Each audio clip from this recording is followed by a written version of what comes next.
Et c'est l'heure de la revue de presse internationale avec Hélène Fradre. Bonjour Hélène. Bonjour On Hélène. va tout de suite au Caire. On va s'intéresser aux violences de ces derniers jours avec un reportage du Guardian. Et le quotidien britannique qui a choisi de raconter ces violences de l'intérieur en donnant la parole à une Kairat Adaf Souef qui raconte comment chaque coup de feu tiré par les forces de l'ordre renforce la détermination des manifestants, comment la peau, puis les yeux, puis les poumons brûlent au contact des gaz lacrymaux, mais aussi comment, malgré tout, chaque matin, les habitants du Caire reçoivent ce message sur leur téléphone. Prenez un bon petit déjeuner, dans votre sac à dos emportez un masque à gaz, écrivez votre nom sur votre bras et inscrivez vos coordonnées dans votre portable. Rejoignez-nous, place Tahrir, et comment, malgré une répression qui ne faiblit pas, c'est ce qu'ils font, tout simplement, chaque matin, face à eux des forces de l'ordre que The Daily Beast décrit comme particulièrement brutale et corrompue. La police égyptienne lutte pour sa survie, explique le site, et c'est justement cette brutalité et cette corruption qui ont ramené les manifestants place Tahrir.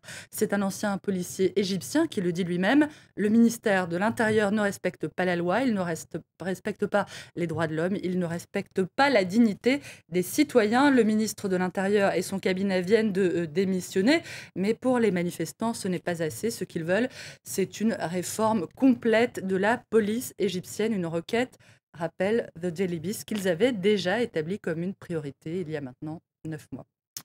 En même temps, un autre dictateur arabe est en train de tomber. Il s'agit d'Ali Abdallah Saleh, le président yéménite qui renonce au pouvoir. Et c'est une démission qui intervient à un moment où le Bahreïn annonce accepter les conclusions de la commission d'enquête sur la répression de la contestation, un rapport qui dénonce, je cite, un usage excessif et injustifié de la force de la part des autorités qui disent qu'elles vont sanctionner les responsables.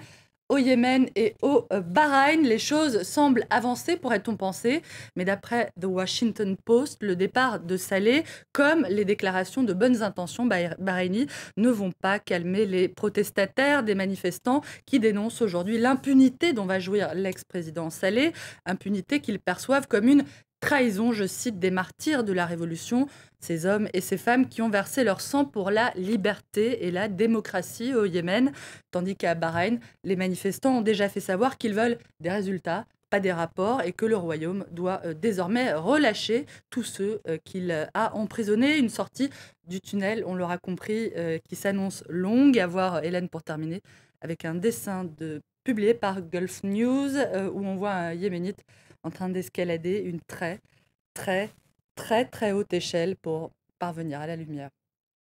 Et ça nous amène au Maroc, puisqu'il y aura des élections législatives demain, un scrutin qui ne suscite pas franchement d'enthousiasme. Oui, c'est un euphémisme, hein, puisque le mouvement du 20 février, qui est né au moment du printemps arabe, a appelé à un boycott de ces élections et a été rallié depuis par d'autres organisations politiques. Pour ces militants, le scrutin de demain ne va modifier en rien la situation marocaine. À voir ce matin avec le site marocain larbi.org, avec une tribune qui explique, hein, je cite, que malgré ses promesses de réforme, le pouvoir a repris ses pratiques détestables comme avant.